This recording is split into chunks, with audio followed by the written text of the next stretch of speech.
This is different than a seed bomb. Weed bombing is the tactical spray painting of invasive, pervasive species in the urban environment that nobody planted that plant there. It just grew. And it grew kind of in the cracks. There are some plants over here that somebody did plant a long time ago and they're still living. But this guy is going to keep on living. I spray painted him, and the hope is that people would yeah, show the evidence. yeah, the hope is that people would stop and notice a plant that otherwise they would just walk by and never notice. These plants that can grow in these cracks of sidewalks are the pioneering species of nature.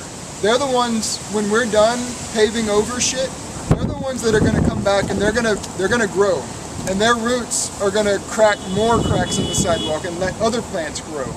And that's how Mother Nature is going to come back in these places that we've decided belong to us and we have dominance over. So and the history of weed bombing too is actually a tactic that was started in Miami. And so just north of downtown Miami, there's a lot of vacant lots, there's a lot of parcel assemblage, and so one developer is kind of just sitting on a whole bunch of land. And there's an activist named Brad Knopfler there who owns one little building, and he's been trying to reclaim the neighborhood in a lot of different ways. And so one of his first tactics to draw attention to all the vacancy and all the weeds and the overgrown lots was to weed bomb them with a lot of, brightly colored paint and spray paint. And so he actually was able to get a lot of press and news around his effort. And I don't know if it's led to necessarily long-term change yet, but there's a lot more awareness now of the vacancies in that neighborhood and his efforts. So he's done some really interesting things, as well as he basically built an entire park in 30 days from very little.